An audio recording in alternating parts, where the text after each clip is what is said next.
I'm surprised they got rid of the opening statements for the debates tonight, because that would have been a perfect opportunity for Kamala to say a list of things like, you know, the economy is good, Trump is a criminal, a whole list of things to get that out of the way before the debate started. Yeah. Well, speaking of the debate, if I may interrupt you just for a moment, and then I'll hand it back to you, Bill. The Philadelphia Inquirer published the editorial board, the official editorial board of the Philadelphia Inquirer, published an editorial yesterday. If debate moderators want to hold Trump accountable, they need to ask him these questions. And they say that, you know, Harris's everything is going to be analyzed regarding crime, taxes, immigration, abortion. I'm betting that there won't be questions about climate, drug prices, or Medicare, particularly drug prices and Medicare, because drug companies and Medicare companies advertise heavily on these television programs. But setting that aside, these are the questions the Philadelphia Inquirer thinks need to be asked. And let me just go through this, and I'll toss it back to you, Bill. Sure. They say, let's see here, where did it go? Oh, yeah.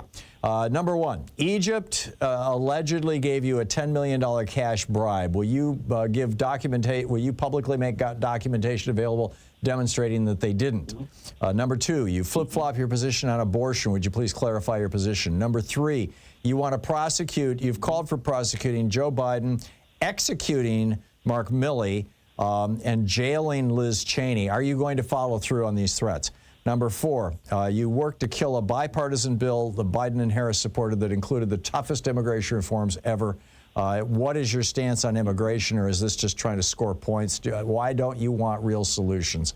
Number five, did you urge Prime Minister Benjamin Netanyahu to delay a ceasefire deal until after the election?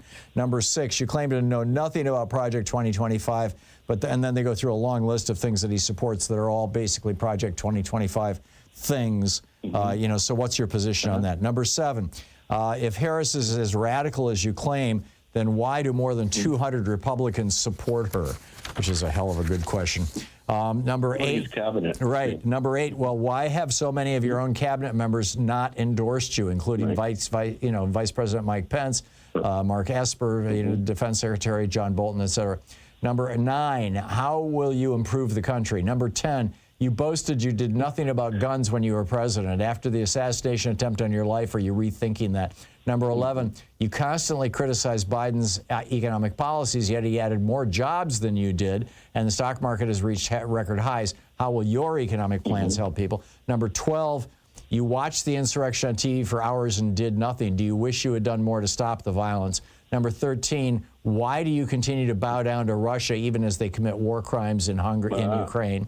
Number 14, will you withdraw the United States from NATO? And number 15, do you have specific plans to unite the nation? And finally, number 16, have you ever owned up to a mistake or apologized for a failure? What do you think, Bill? I think he would probably say he's never had a failure. Yeah. But all those things are great. Plus, you know, with the economy next week, the Fed's going to drop the interest rates by 0.5 point. And that should make things... I'm guessing it's going to be a 1/4 point, but I hope it's going to be a 0.5 point. I'm with you. Well, I heard something, I didn't understand what it meant, but it was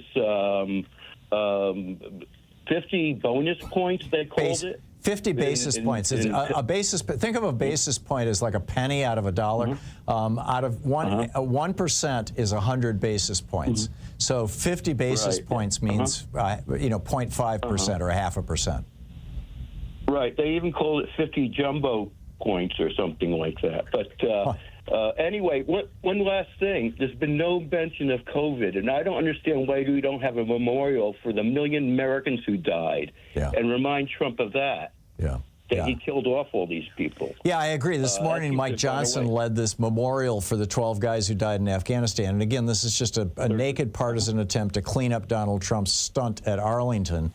And there has been no memorial ever to the 250,000 Americans who did not need to die if they had simply worn masks. But Donald Trump had discouraged that and forced many of them back to work. Right. That couple at the graveside had the honor of having the person who murdered their son right next to them. Yeah. Which is pretty ironic. Which is pretty astonishing. I'm with you.